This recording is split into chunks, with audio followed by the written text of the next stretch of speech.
Hey there, RemPCs. Welcome to Rules of Cool, where we interview very special guests, creators, gamers, designers, and world builders. I'm your host, Rem, and today we'll be chatting with the phenomenal artist and illustrator, Brent Chumley.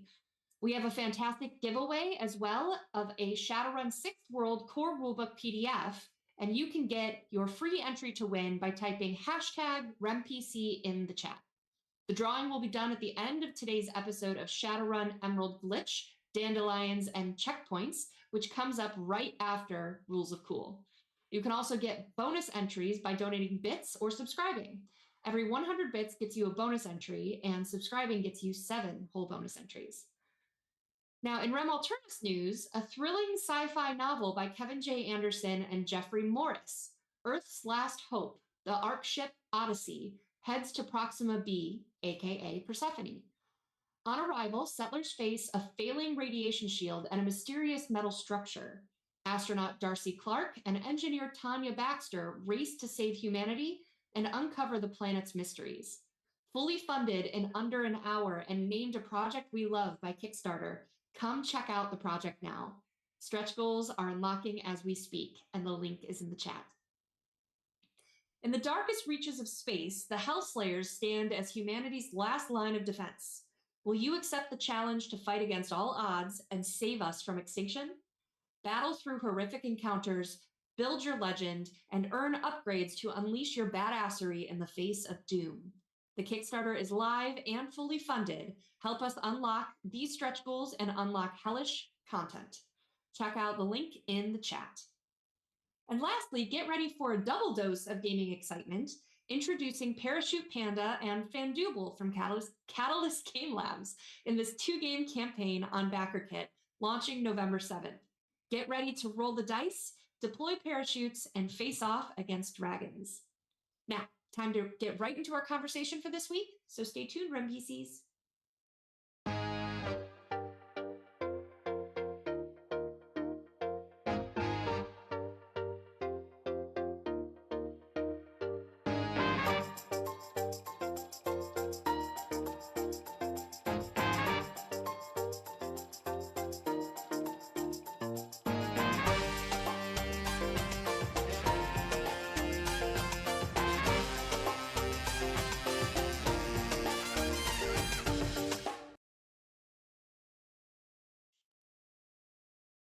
Hey there, everyone. Welcome back, and welcome to the show, Brent.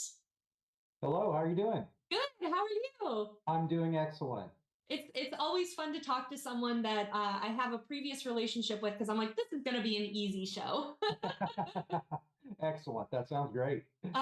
For those of you watching, I met Brent at was it Origins? Yes, Okay, yeah. so it's Origins this year, and I've seen you at a couple shows since then. Sure. But funny enough, I actually walked past your booth and kind of stopped and did a double take because I recognized a piece of your art. Here, the backstory. Back when 6th edition Shadowrun was about to launch but hadn't been released yet, the Shadowcasters Network on YouTube was allowed to do a preview, playtest, actual play on YouTube. It's like over 44,000 views or something now. Wow. But we all, when we created our characters, had to choose a piece of art from the book to represent our character. And I happened to walk past Brent's booth. This was the one I chose. So she's gorgeous. She's a mage. She's awesome. I found out today her name is Willow. But yeah, so as I stopped and started talking to Brent, I'm like, oh my gosh, you're a Shadowrun artist. Let's talk about everything. So Right. I want to get to know you a little bit though, so I'll stop talking. Okay. I always start the show off with this question, but what is your history as a gamer? Okay, so my history as a gamer goes way back to 5th grade for me. And what started it was back in the old days, because I'm an old elderly man. So this is back in like 1980 or something like that, you know. But in the Sears catalogs, Christmas catalogs, that used to come out on like the day before school started every year. So I was always excited to get it.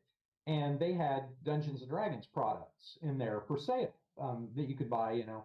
And I would see these and it just looked cool to me, I mean, because there was all the cool first edition covers that didn't look like anything else I had seen before. And then I had bought or well, like I bought it, my parents bought me it was a Dungeons and Dragons coloring book. And in the bottom of each page of it, they gave you like a rule, like one rule from the rule book of which game I don't know because it was very haphazard the way it was put together. But nonetheless, so I had this neat coloring book, and there was like a rule on each page that didn't make any sense all strung together. So I finally asked my mom, hey, for Christmas this year, can I get, like this D&D basic game and whatever? And so I got it and I read it and I played it with a couple of my friends. And then my sixth grade year, my first year of junior high school, there was a student that moved from St. Louis to our little town that I lived in, and he and his older brother played advanced D&D, Ooh. AD&D. Ooh. So, and they also played Top Secret and a bunch of other TSR games that were made back in the day. And so we got talking about it at lunch, and he's like, "Oh, you got to play the advanced game. You got to get these books, and come play with us and whatever." So that introduced me to AD&D, and then I went from there. So I started gaming seriously in sixth grade, and I've been gaming ever since. Some game or another or whatever, and I've played lots and lots and lots of various role playing games over the years. But that's where I started, was right in that fifth, sixth grade pocket with the old first red boxed basic set. I love that story because it made me think of several things. Yeah. First of all, come see the softer side of Sears with Dungeons and Dragons, so that Yes. is enjoyable for me. Right. Then talking about having some friends over in the 80s to play D&D, I'm like, this is the beginning of Stranger Things. Yes. This is how it started, Absolutely. real life. Yes. Absolutely. And then Absolutely.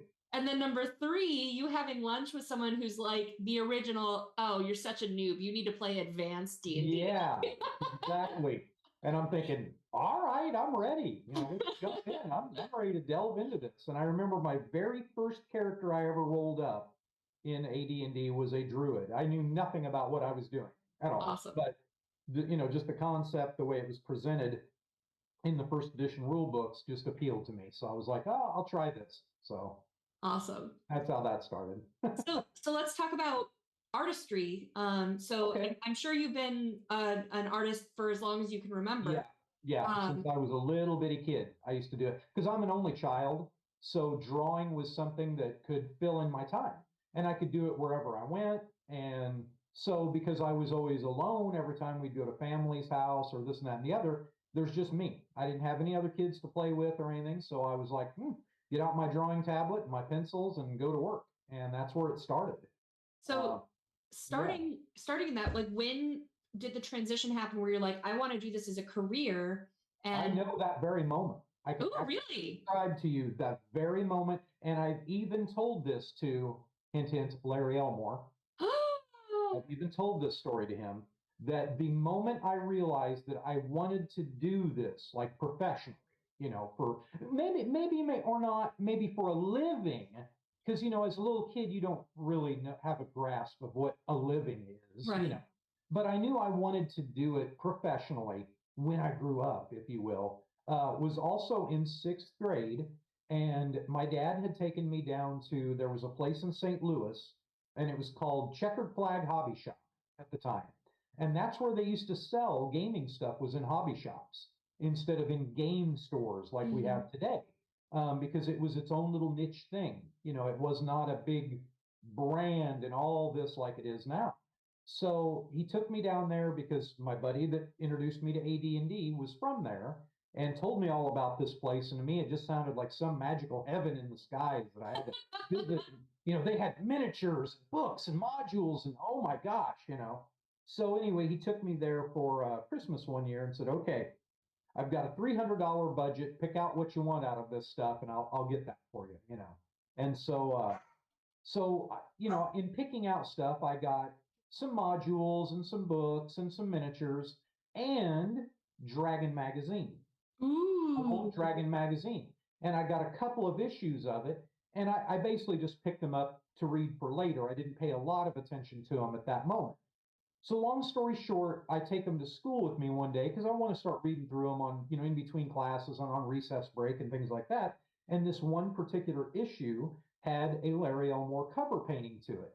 And it featured a couple of goblins in the woods, and they were coming up and approaching this knight on a horse that was raising up, and he had a lance and shield, and it's all forest setting behind it and stuff. And I remember looking at that painting and going, oh wow, that this is what I want to do. When I grow up, this is what I want to do, artwork that looks like this. Cool. And so I've told him, because he's now someone I've gotten to know over the years and have done a lot of shows with him sitting right next to me and things like that, at places like Gamehole Con and Gary Con and things like that. So I've told him this story over the years, how that was the very piece that inspired me. And I even had him sign that particular issue because I still have it. Oh, that's so cool. Yeah. So that is the moment that I knew that I wanted to do this. Oh, that's so awesome. How cool. Oh, I love that story. I don't know if that's cool or nerdy or what, but yes, that's the way it is. I mean, that's the story. So it's that's so cool. Yeah. I think for all of our audience, it probably brings to mind that story where it was like, ooh, this is what I want to do. Oh, yes. So cool. Even just as gamers, I'm sure all, just the people that just play games, let alone make them, create them, write them, do art or anything else, I'm sure have that moment where they played it once or they saw it on a bookshelf or something and said, oh, I've got to do this. This looks cool, or whatever, whatever that moment was. It's interesting. So for me, I wanted to act, and I always enjoyed it. Yeah. But I worked at a Ren fair and I played a fairy. Oh, and a little girl. I fought in the final joust, and the blacksmith knocks me unconscious, and then at the end we all get up and we're all friends again because that's how it works. Yeah. And the next hour, it was my turn to watch Fairyland, and this little girl sobbing comes up and hugs my legs, and I look at her mom, and she's like, "She saw you got hurt at the joust." Oh. And I'm like, "Yep, this is what I want to do." Yes, absolutely, absolutely. Oh, cool. In the end of it all, whether you're an actor or a musician or an artist or a writer or a I think the ultimate goal, regardless of money, okay, take that off the table for a minute. Let's forget about making money at any of these things. But I think what typically anyway drives anybody to do these things is because when you do something like that and you get a reaction from someone, you get that positive reaction that, oh my gosh, this is so cool what you did, or what you made, or what you portrayed as a character, or wrote, or drew, or whatever, whatever the case is. I know it was for me when I would draw stuff and kids would go crazy over it. I knew I had something. When I walked past your booth and went, yes, exactly. Exactly. That's a very good illustrated point right there. Pun intended. Oh, well, that's all for tonight, everyone. I gotta cut this off. All right. Well, man, already I'm off book here, so I have some questions for you that I should probably get back to here. Sure. What's your favorite experience at a convention this year? And even if you want to talk about what your favorite convention is. Oh, man. I mean, that's a hard one. That's a good question. I don't have a favorite con because different cons are different in different ways. And I know that's a very vague answer, but like, of course I could say something generic like, well, I love Gen Con because I make the most money there. Okay. Well, that's kind of a gimme. I mean, that at that size of convention, that's a boring answer. That's a boring answer, and that's not a good answer. As far as like, I really like the size shows that are, I would say, between 2,000 and 5,000 people. So like, my Archon, Gamehole Con, Gary Con, those conventions, not that I don't like the little ones, and not that the great big ones are better, because I don't mean it that way at all. But those mid-size cons, and that's kind of what I call that size of them, the mid-size cons, I think you are able to be, you're able to talk to people better. You're able to get more face time with fans, and you're able to get more face time with companies or representatives of companies, or things like that, and therefore I think you can get more accomplished, and I Hmm. think you get more fan response because at your great big shows, most of the people that approach your booth really aren't there for you. They just see a piece of art that they want. They know they've got only enough time to buy it and move along. You know, Hmm. it's more about just selling. You're basically just a store. You're not really, you don't get to really be a person or an artist or a writer or whatever you're doing. So, I mean, I love all of them for different reasons. I really do. But when I get to talk to fans more and interact a little bit more with them, or even maybe get to play a game after hours or something like that, which you don't get to do. Well, I don't get to at places like Gen Con and stuff like that. And that's not knocking that convention. That's just the reality of the time of There's so it. much happening at all times. Yeah, at all times. So, I would say that if I had to make a lean towards one or another, that those mid-sized cons, Okay. I think are overall my favorite, just because I can be a little bit more personable with people and share more stories and talk to them more and get more out of my fans and people that want to talk to me and things like that than I get to at big shows, Cool. real big shows. Okay. But like even Origins is a great show because it's just to that point of not being too big. Yeah. It's still small enough to be personable, but yet it's still pretty good size. It's a to me it's a big con that It happens is. to feel a little more intimate. Yes. It's like if Gen Con were, yeah, like you said, a little more intimate. You Yeah. got to be a little closer to people, but yet it's still Yeah. reasonably good size. So, yeah. So, how did you first get involved with Fifth? Is it pronounced APOC for Fifth APOC Oh, Fifth Publishing? Epoch Publishing. APOC. Okay, so I was at Gen Con in 2012, and I had my portfolio with me, as I often did for many years. Even after working in the industry, I still took my portfolio around to other companies and things like that. And so I had my portfolio with me, and I was with a buddy, and my buddy was going to play in this Metal Magic and Lore game, and it was in one of the hotels next to the downtown convention center for Gen Con. And so I left my portfolio with him because I was hungry and wanted to go down and get food from one of the food trucks that they have outside. And so when I came back, long story short, the guy that was running this game had looked through my portfolio, and he said, Brent, I've met you before. And I didn't realize it was you, but at Archon, which is in Collinsville, right outside of St. Louis, I go there every year, and I've seen you at your booth and stuff, but never, really talked to you. Do you mind if I show this to these guys? Because you've got a piece of art in here that I think fits their wood elves that they have in their game Ooh. system. And I think a lot of your stuff would fit. And I know they're looking for a new artist to kind of be their artist, if you will, not just an artist, but their main artist, Ooh. because the guy that was working with them moved on to other things and they kind of needed somebody. Yeah. And I said, sure, put me in touch. So long story short, he put us in touch, and me and Vito Pandolfo, who's the president of the company, whom I just spoke with on the phone today. As a matter of fact, it's kind of funny. Um, we became very good friends right off the bat. We found that we had a lot of common interests outside of just gaming and styles of games and stuff like that. We both had martial arts backgrounds, music Cool. backgrounds, and all kinds of things. And so we just really hit it off. And then next thing you know, I started doing art for them. And so I Awesome. started doing, covers for their games and books and things like that. And I'm still working with them today on multiple projects across their, brand, and have helped rebrand them a bit over the years, and, update their look a little bit and things like that. And so that's been a really wonderful relationship for 10 years now, Great. 11 years now, actually. Awesome. Yeah. Awesome.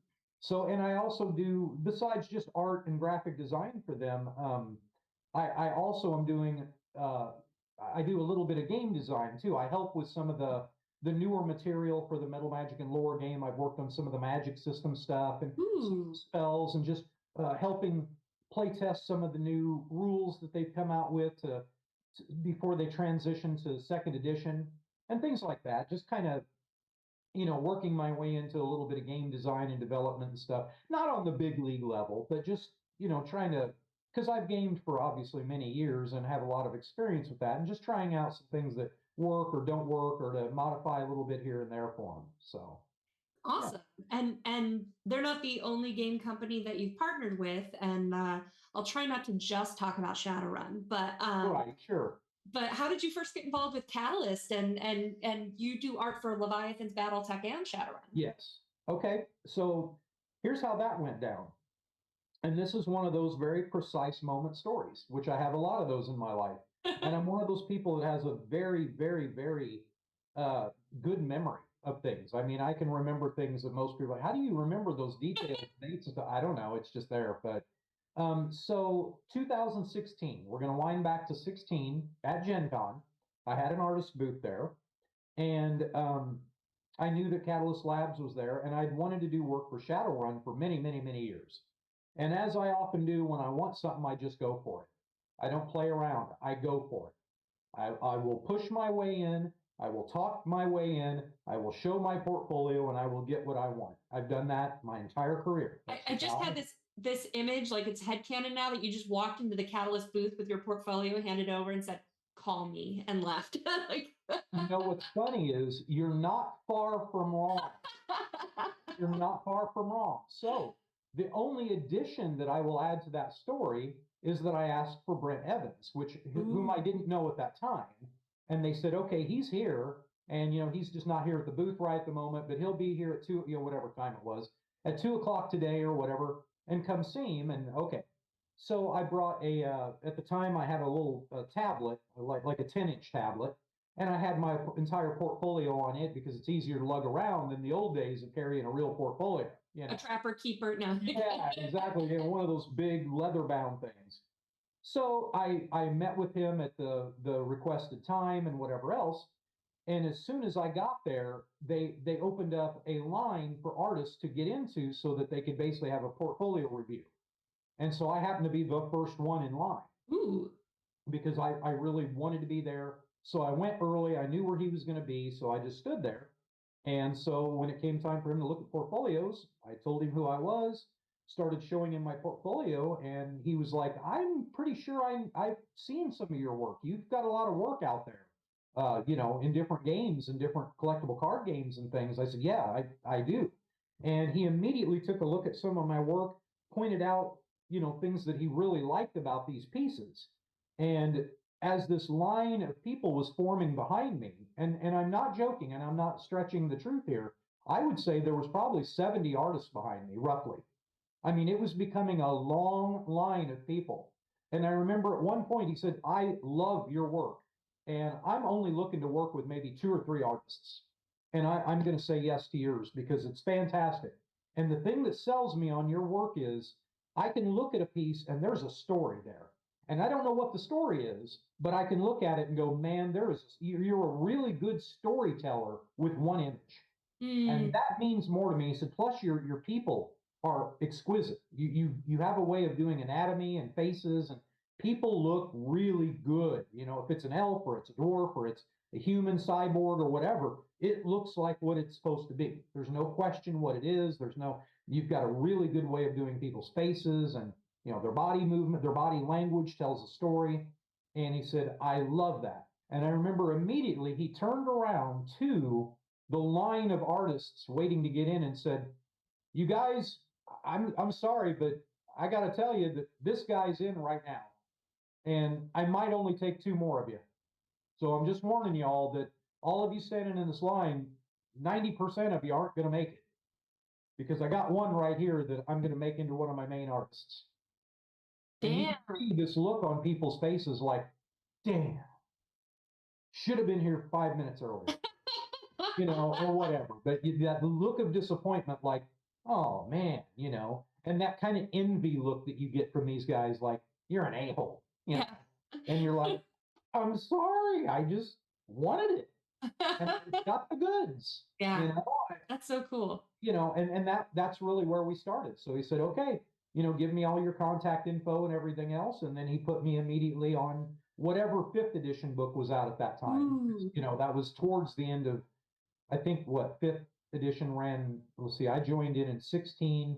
I'm trying to think when 6th World came out. I think it was 19 or 20. 19, I think. Yeah, 19. That sounds right. Right Somewhere before in that. COVID or during COVID. Yeah. It was just before it. And so I started working with him on whatever fifth edition book was at that time, and I did a couple of interior pieces for it, and then I ended up doing more and more. They started putting me on as their regular. I would get emails that say, for our A-list team artists.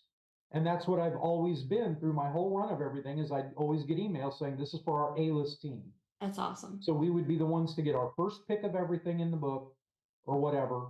And then they even used one of my interior pieces that I did and turned it into the cover of a resource book for magic. It was an expanded magic book. Was it Street Grimoire or? No, let me think real quick. Hold on a second. I might have it in front of me here. Street Weird was 6th edition. Right. So Shadowrun. Grimoire, I think, was 5th. This one, oh, I know where it is. Here, I can actually tell you what it is. I've got it right here. We're stopping everything on the show because of my curiosity. Yeah. No, it's right here in my portfolio that I've got on my desktop. And it is, let me see right where it is, because it's got the name of the book. Here it is. Okay. Forbidden Arcana. Ooh, the blood magic book. So yes, so it says Advanced Magic Rules, and it is an image of a guy that is getting pulled through a portal by about 4 of these big chattermouth piranha-looking faced monsters. That's so cool. I don't know what they are, and it doesn't matter because they told me when I painted them, just make these humanoid-looking shadowy creatures, make them a little blurry, but just make sure that the only thing you can really see in detail with them is that they've got these big mouths with these real long teeth. That was really it. And they said for the guy, just make him have a trench coat on, give him his right hand be cybernetic, and give him like a shotgun on his back, and just have him looking like he's being pulled through some kind of dimension, by these things. And that's what I did. Awesome. So that's what it was. It's Forbidden Arcana. Who knew that when I got I think Forbidden Arcana was actually coming out one of the first times I got I met the Shadowrun demo team and stuff like that. And I remember getting a copy of that book before I had most of the other ones because my friend who was one of the writers was like, I already have this here. Right. So cool. Who knew? Yeah. It's a small world. It is very small. So you have done artwork for Catalyst, for BattleTech, for Leviathans, and for Shadowrun. Of course, I pretty much just have the Shadowrun stuff here. Sure. Some of it, but we wanted to do show and tell with you. Okay. So here's another piece that I got from Brent. And this. Yes, the Scottish orc. The Scottish orc. So he's in a kilt. And I got this one actually as a gift for a friend because he played Billy Berserker. Oh, okay. And would wear the troll face every time they streamed without fail. Oh, wow, that's cool. So I was like, hey, it's Kender Mage. I gotta get it for Kender. So nice. So I still have that for when I see him in person someday. Right. And I know you've got a visual aid too. I sure do. So I managed to, when doing the Sprawl Ops game, which I'm sure you'll get to at some point, I was asked when I took these people's photographs that they sent in as backers for this project, and they wanted to be made into their Shadowrun characters. That was the premise of the art order that I got. Oh, cool. Now, on the other end of things, I don't know how any of that works, so I can't speak of it. But anyway, when I was done making these people into their various characters, just like the Willow piece that you had, and that almost kind of like the Scottish orc guy, they went ahead and asked me if I could do one of myself. And they go ahead and pay me for it like a regular court, like I did all the others and stuff. So I said, okay, cool. So I did it and never heard anything more about it. And then in 2020, towards the end of the year, kind of when the pandemic was letting up a little bit, when stores were back open and things like that, I went to a game store in St. Louis, and a friend of mine yelled from across the room, and he goes, Brent, you're on the cover of a Shadowrun game piece. Holy crap, thing, you're a card on here. I'm like, what? What are you talking about? So I walked over to him, and he brings this. He shows this. That's cool. Hopefully you can see that. And they used my art of myself as a Shadowrun character for the cover of this NPC Rogues Gallery deck that That's you so can awesome. play with the game. And so in it as well, I am a playable character called Barrett Rickards, which is a play on my real name because my real full name is Brent Richard Chumley. So I took Brent and Richard and kind of made it into Barrett and Rickards That's to make awesome. it cool Shadowrunny kind of sounding name. But I am a playable character in the Shadowrun Sixth World game. So in that rogues gallery as well, Yes. you guys, our audience, have seen another character that's in there. That's Torrin Skelly, who the art is based off our line developer for Shadowrun, Jason Hardy. So now you have in for two of the rogues gallery NPCs that you know of. So that's pretty cool. Yeah. No, it was really cool. I was excited to see that because, as a gamer first, and, before I became an artist in the gaming industry, who doesn't want to become a character in a game? And so, I mean, that's been a bucket list item of mine. And then to get to be in Shadowrun, which I'd wanted to do art for since the late 80s when I first heard of the game, um, that was just really cool. That was That's one of so those awesome. moments where you're like, oh, You'll kind be of thing. getting an email from me requesting a quote on a social adept character. It's Sure, sure, sure. Totally do that. The other one I have, I just got from you at Gamehole Con, and I had to pry it from under my mouse already here, but I got a mouse pad. Yes, yes. Where was this one used? That one, I don't know. It was used in a book in sixth edition here about 2 years ago.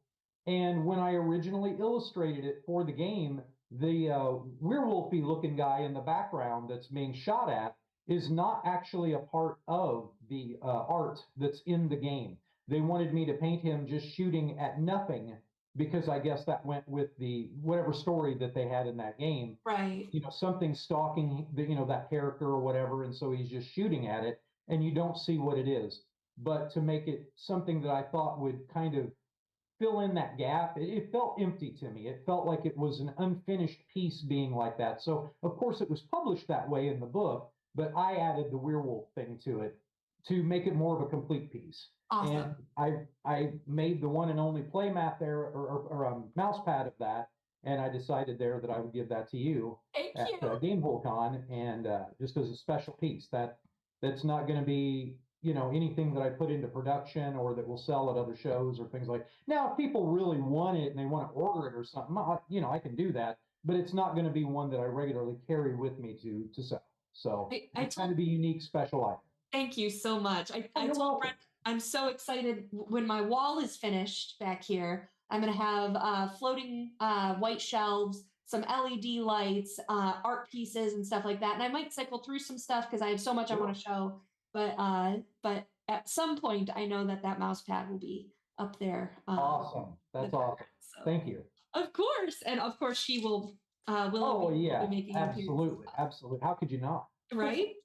Now your BattleTech and your Leviathans are the next things I need to purchase when I see you again at the next con, because I've got to be fair. If I've got Shadowrun, I have to have BattleTech. That's true. That's true. That is very true. Yeah.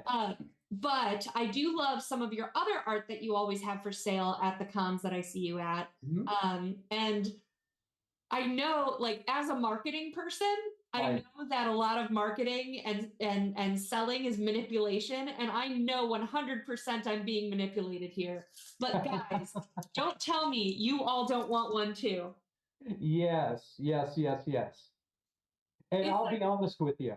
I mean, in all transparency, that is the first of what I call my cute Dragon versus paintings, which is a series that I do that's dragons typically in combat with things like planes and tanks and military vehicles and things like that. But last year I made the decision that I wanted to try doing a line of them where it's cute animals against dragons. And they're not obviously necessarily in combat with them, but just playing with them or having some kind of interaction with them. And I just decided to do it to see if it would sell, if it would be a concept that people would like, because I'm not typically known, nor do I typically do cute stuff.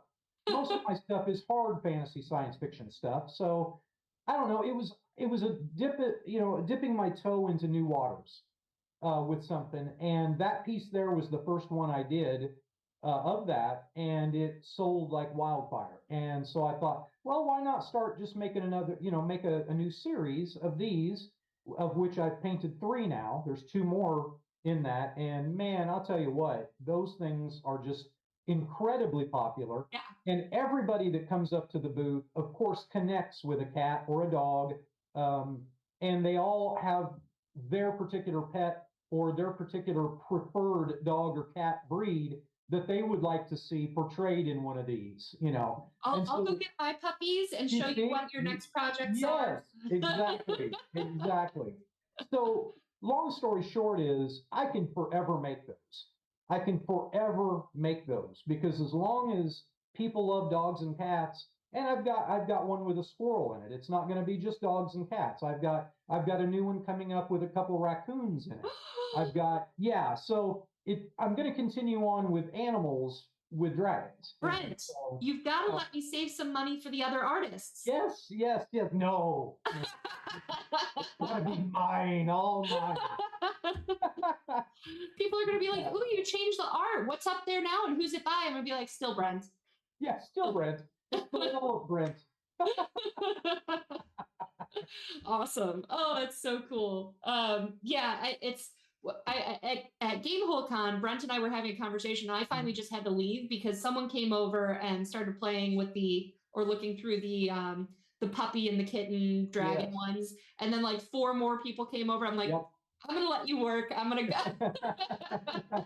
Those pieces definitely draw a crowd, which is why I put them up front. Yeah. And then it leads them to my other stuff, of course. But, I mean, that's what it's all about, right? It's, if you're an artist out there selling and, you're doing all kinds of work that you love to do, and it's not all about just working for gaming companies like what we're just talking about here. This is my own creation. This is my own thing. It's not for companies. It's not, I'm not going to say that I would never license it for stuff or whatever, but for right now, it's just my own thing. And I do it because I see the look on people's faces. Every person, yourself included, that walks up and sees one of those gets the biggest ear-to-ear grin on their face, and they just love them. They just love them, and I just love that look on people. I love knowing that I just made somebody's day because they saw something that was just so adorable, as they like to use that word, that it just makes their day, and it makes my day because of that. So the kitten itself is cute too. And the puppy one is a corgi puppy, guys. Like, yes, it is corgi, but like it's a cute baby dragon too. Like, yes, look at this again, guys. Baby dragon, and he's taking a nap, and Kitty's not letting him take a nap. Like, right, right, absolutely, absolutely. Oh, it's so cute. Oh, and of course, a lot of people, they come up and they see that piece and they immediately say, "Oh, that's one dead cat." And the name of the piece is Playtime. So I'm like, and I don't care what people, I don't want to correct people if that's the story that plays out in their head and they still like it and buy it, well, then I've still done my job. Yeah. And that's another thing with a lot of my art, even the gaming art, which is illustrative, is a great deal of it. I try to leave open-ended like that so that you can make your own conclusion as to what's going to happen. I like people to fill in the blank instead of just give them the blatant story. I like them to go, "Oh, what's going to happen here? Is this dragon going to do this, or is this animal going to do? Well, I don't know what." And then it's different for different people, and I like that too. It's kind of like the music of the band Tool. Their lyrics are written that way specifically so that they knew what they were talking about, but they will tell the audience, this is whatever it means to you is what it means. Well, and you were talking earlier about the Brent Evans saying that, who, by the way, I should fill in, is the art director for Catalyst Game Labs. Yeah. But your art telling a story. So not only do you have the story of the kitten and the dragon and what's going to happen, but also when you finally zoom out from the cute and you take a look at the rest of what's happening, like it looks like they're on this fine table. There's a stone hearth. Yep. Like, are they in a castle? exactly. You start to Exactly. extrapolate on that too, which Yeah. is pretty neat. Yeah, and I'm known for doing detailed backgrounds in my pieces, and so these aren't any different. And so I try to put them in locales and locations that they won't always be medieval. I mean, there's going to be modern ones and some that just transcend eras, anyway. But yeah, I try to put them in places and things to kind of make you think, where are they at? Where's even like the corgi one? It looks like it could be modern because people still have brooms and stuff near their fireplaces. So it can be modern, but it could also be medieval because Cool. in that one, it's vague enough that it could be any time period, really. Yeah. It's not specific to any one. Awesome. And I'm trying to keep them to that, except where it really needs to be. Yeah. And the squirrel and the dragon one's the same way. They're just out in winter scene. So there's no, it could be medieval, it could be modern day, it could be any time. There's no reference in it to. Do you do wallpapers? Well, I'll tell you what, I'll tell you what's better than that is vinyl. Vinyl prints can be placed on your wall because then you can peel it off at any time you want and move cool. things like that. And yes, I have made a few of my pieces into wall vinyls, like those fatheads that they make or whatever. They used to call them fatheads. They were a company that made those, like professional football players that you could put on your wall. Wall, and that's what they were. They were just basically vinyl stickers that you could put on your wall and peel it off when you wanted. And yeah, that's just vinyl stickers. And yes, I definitely can have my art made that way and put you can get a car rack with my art on it if you want. When I have so much money, Brent. Yeah. I'm gonna call you. There you go. There you go. It can be done. I'm off book again. I think we talked about a lot of this though. Like, were there any artists that inspired you to start? We talked about Elmore. Oh, sure. Yeah. Elmore, easily, all of your TSR artists, Parkinson and all of them. But I was also even younger than that, was very inspired by comic book art, of course. And I didn't know who a lot of the artists were when I was a little kid. I just knew I liked the art.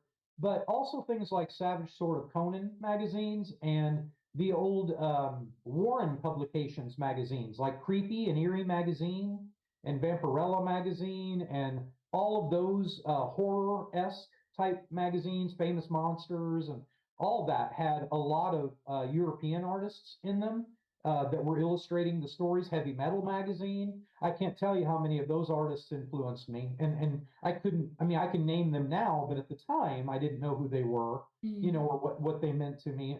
Rich Corbin was one of them. His Meatloaf "Bat Out of Hell" album cover was a huge inspiration to me.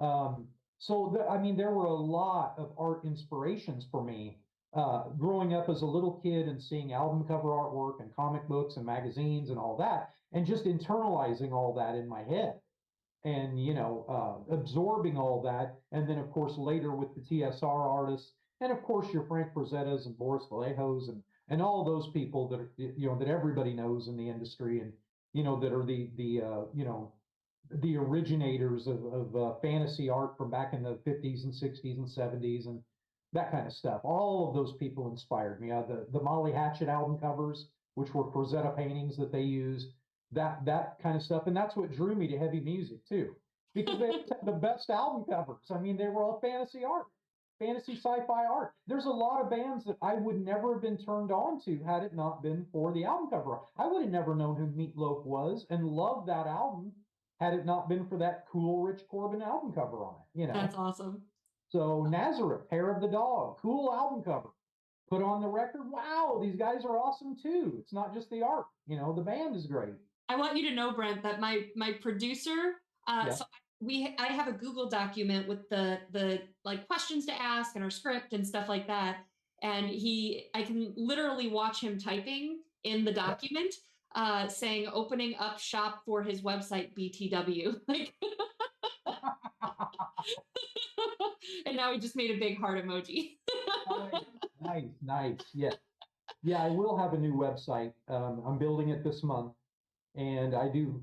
The plan is to have a shop on there so I can sell my T-shirts and my prints and mouse pads, play mats, and whatever other stuff that I can put Brent Chumley art on as time goes by, and That's awesome. whatever. So Cool. yeah. So we're getting close to the end of time here. So I have one more question for you. Anything exciting coming up for you that you're allowed to talk about? For anything specific or just in general? Just in general. In general, yeah, I have a lot of projects on my plate. I've always got a lot of card and role-playing game projects going on all the time. But I also have a lot of private commissions and things like that that I'm going to be tying in to possibly Shadowrun and definitely BattleTech stuff as we go along here. So I've got that. I've got more stuff for Fifth Epoch. Of course, I've got more of my Dragons versus stuff, both the serious stuff I'm doing and the cute stuff with the animals and things like that. That's all in the pipeline too. So I've got a busy winter coming up.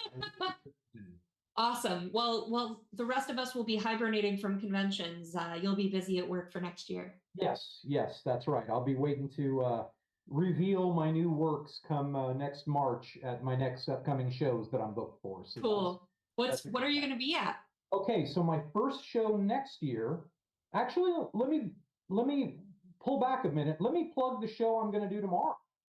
So this weekend, I am not just the artist guest of honor, but the guest of honor at the second annual EffingCon convention in Effingham, Illinois.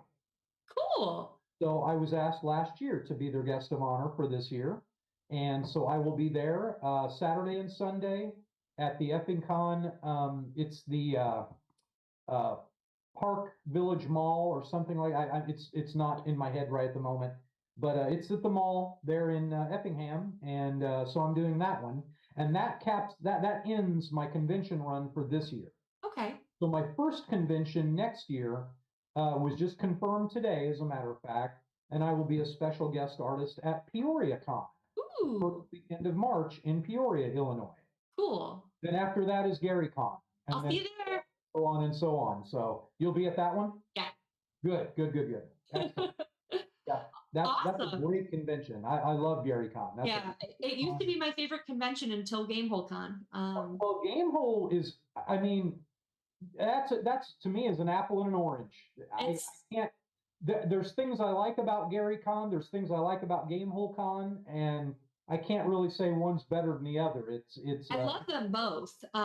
Great. And for very similar reasons. I think that the things that I love about GaryCon, GameholeCon is just more of a variety for. So it's focused on RPGs, but not just D&D. Yes, absolutely. Not that you can't find other things at GaryCon, but there's a lot more of it at Gamehole.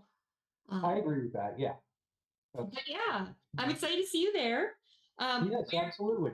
Where can our audience find you to shop, to interact with you, to watch what you've got coming out next? Okay, so like I said, I'll be having a new website coming out this month, and it'll be at brentchumley.com.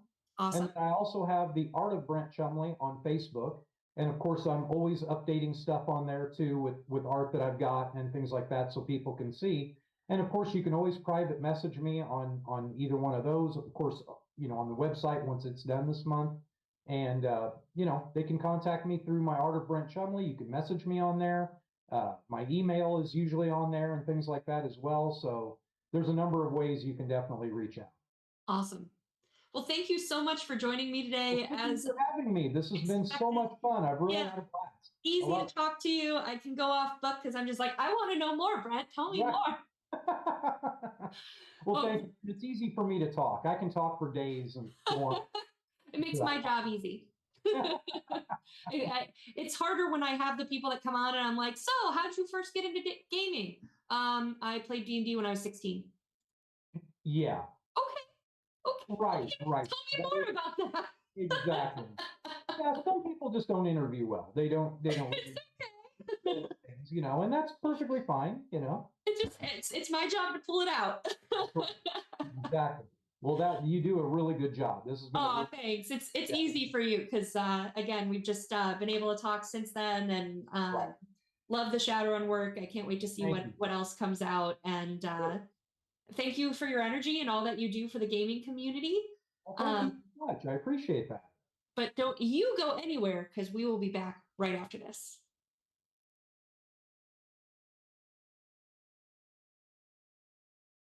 Well, Don't forget that we have a wonderful giveaway of a Shadowrun 6th World Core Rulebook PDF. Type hashtag RunPC in the chat for your free entry to win. And don't forget to get bonus entries by donating bits and subscribing. All funds help us to pay our cast and crew and keep producing content. Now, thank you all for joining. We are on to our next episode of Shadowrun, Emerald Glitch, Dandelions, and Checkpoints. See you there, RunPCs. Bye.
Can I just ask, what does a summoning tea kettle look like?